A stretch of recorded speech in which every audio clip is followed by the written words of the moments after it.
Hey guys, I'm back at last. Sorry to say this is going to be a bit quick today, but don't fear.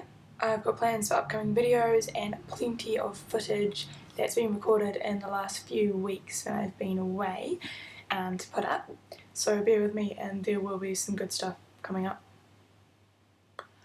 So, what's new with me? Well, I'm currently looking for a summer job, as I'm sure a fair few of us are. Yay. However, I do have an interview tomorrow, so I'm quite excited. It's my first interview, and I haven't really applied at that many places yet, so it's quite exciting. The first place I applied at, I have an interview. I'll let everyone know how it goes tomorrow, but I don't want to jinx it and say where it's at. So I will just leave that up to your imagination. So, since I last saw you all, I have got very into K-pop.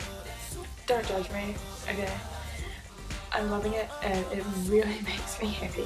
It's just so happy. And I think that's what matters, really. However, it does mean I keep dancing in public when I'm out with my iPod, which is a bit awkward. But honestly, if you've listened to like K-pop or J-pop or any kind of Asian pop, like it's impossible to just not dance, especially when you know the dance. Yeah, it's hard. For a long time, I've been considering teaching English overseas in an Asian country.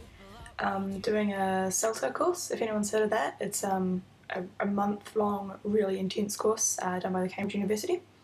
They hold them here in Wellington as well, which is awesome. So I've been looking at doing that for a while, and then, you know, with my recent K-pop and South Korea enthusiasm, I have decided that I will be going to South Korea once I get my certificate.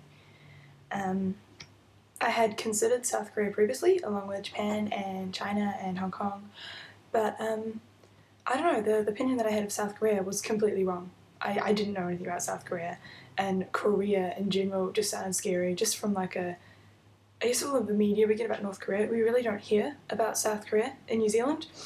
But yeah, man, I got really interested and I've been researching it, and it just sounds like it sounds like an amazing place, and I really want to go there. So, but after this time next year, I should be heading off to South Korea. As a result of that, I have been trying to teach myself Korean for the last week. Yes, so early days.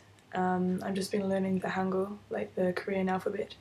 Nowhere in Wellington teaches Korean, but there's this great Korean restaurant on Manners called Country House, and I went there and it was amazing. And the girl who worked there, she's Chinese and she taught Chinese in Korea.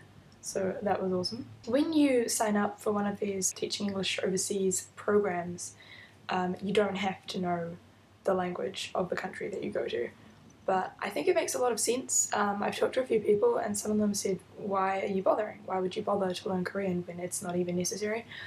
But I can't imagine, personally, going to a country that you are planning on living in, you know, for a year or more, and not knowing the language. I mean, imagine watching TV. You've got all those, you know, all those Korean dramas and variety shows, you wouldn't have a clue what was going on. I don't understand people with that opinion. I have a family friend who lives in the Netherlands, and because in his work everyone speaks English, he never really had any need to learn Dutch. But he's been there 14 years, and he still doesn't speak Dutch. Like, not even many words in Dutch, and I think it's crazy. In the Netherlands you can get away with that though, because they pride themselves on being able to speak perfect English, but in Korea, not so much. I can't imagine having to find a hospital if I'm severely sick that speaks English, because there's not, you know, it's a short list. So yeah, that's why I'm learning Korean. I'm sure most people would agree with me that if you're going to live somewhere, it makes sense to learn the language. I mean, so many Western countries, they expect, it's an expectation that if someone comes to our country, it's like, oh, well, they should learn English then. Like, what are they doing coming here if they haven't learned English? And it's like, but then you have people from Western countries going to other countries and they just don't bother. Yeah, I think it's a bit hypocritical, double standards there. Something else that happened while I was away on the 24th of October, it was my birthday. I've got some footage of that as well to chuck up soon. Guess how old I am?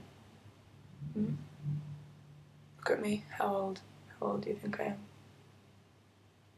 Yeah, so I'm 22 now. Sounds kind of old, but yeah, so 22, two. I feel a bit old, but there's also a really nice ring to 22, so I'm okay with it.